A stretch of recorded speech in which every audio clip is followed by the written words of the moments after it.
When you're delegating with your team, is it kind of tempting to actually completely let go and not check in with them again? Well, stay tuned to find out why abdication as opposed to delegation can actually lead to a lack of engagement. Stay tuned.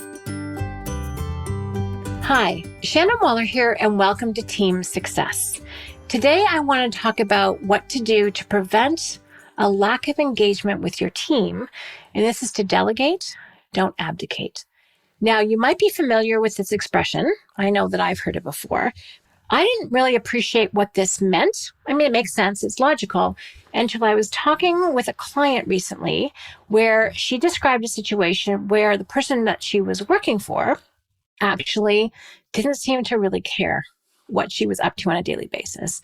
And what she described was a situation where she would have these ideas and she'd be excited and she'd be moving ahead with projects, and then meetings would get canceled. And then there was really kind of no response.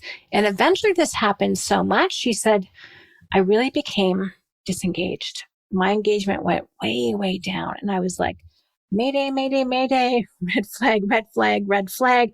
I'm like, oh, this is a source of disengagement. And lack of engagement is something you read about all of the time right now, especially this quiet quitting. Ugh, I cannot imagine anything worse than having someone just put the time in because they're supposed to. Yes, they do what they think they're being paid for, but to my mind, there's none of their excitement. There's none of their energy. There's little of their creativity. I mean, I can appreciate it. If you're in a crappy working environment, yeah, don't do more than what you're paid for. But in an entrepreneurial company, we count on people operating at the level of excellence and uniqueness, not just competence, not just minimum standard. That just makes my skin crawl. First of all, because I never want to be in an environment like that for me. I want to be in an environment where I can be my full self, where I can pour my whole self into it.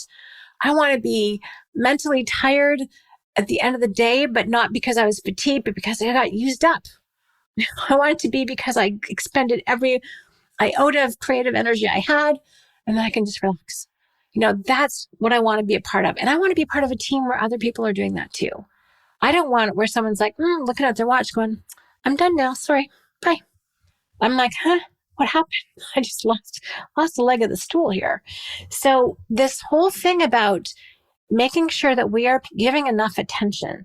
So the issue is, are we delegating without abdicating? And I actually do think it can happen with who, not how a little bit. Now, when you're the who, you're going to do what you do best. And when you find someone else who's the who to do the how that you're not great at, it's important that we still maintain the lines of communication. Just tossing the ball, we actually call it a drive-by delegation sometimes, and whipping the baton at their head and hoping they catch it and not communicating again is actually not the best way for unique ability teamwork. What's really important and critical is that you have the lines of communication open. You actually leave time for people to ask questions. You say, hey, this is the project. At Strategic Coach, we use impact filters or a new certainty, uncertainty exercise. Say, hey, what do you think? And you have this exchange of creativity. People have room for input, and you don't just throw it at them and run away. But I've seen this happen time and time and time again.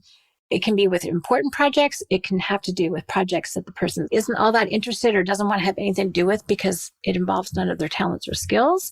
And they can abdicate. They can just go, yours, bye-bye.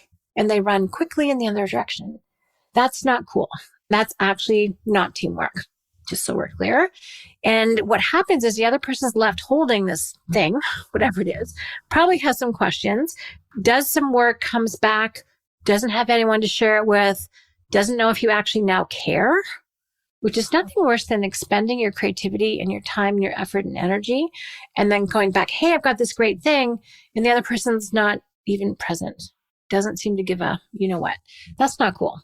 So it's really important that we give our what's called time and attention to the people that we work with. And it can be external people, it can be internal people, it can be our colleagues, it can be our subordinates, it can be our team members, you name it. It's very important to make sure that you have not abdicated your role in terms of leadership, management, accountability, all of that, to actually make sure that you are present. I've seen the cost of when this happens, and given the engagement issues that seem to be true for a lot of companies, I'm going to really hope it's in far fewer of the entrepreneurial companies than in some of the larger organizations, because I think we are naturally more engaged because there are fewer of us and we're hopefully having a lot more fun and having a bigger impact and we're more mobile and it's a smaller system. You can actually see that what you're doing makes a difference, but I'm sure it can still happen. And I know it's this client was in an entrepreneurial company. And so it's really that sign of that leader who also may have checked out. Maybe they're not being paid attention to, so they kind of pass that down the line. You'll have to go back and examine that yourself. But I just really want to stress, if you are experiencing any kind of a lack of engagement, make sure that people are being paid attention to. Make sure that they're not having to operate as lone rangers. Best case scenario in that is that people end up siloed. Worst case is they end up completely disengaged. So your management, your leadership, it's absolutely vital that that they're delegating, not abdicating, that they are passing the baton over, answering questions, picking a baton back up if it comes around. It means that they are really astute and tuned into what is actually going on with their team and not running away in the other direction empty-handed. So short and simple message today: delegate, don't abdicate.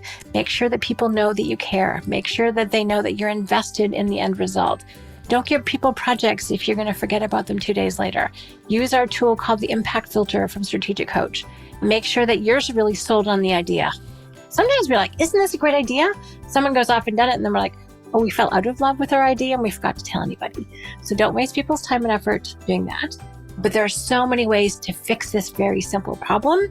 But again, it's simple, but it also happens a lot. So just make sure it doesn't happen with you. Thanks so much for listening. If you have any questions or comments, please let me know at questions@strategiccoach.com.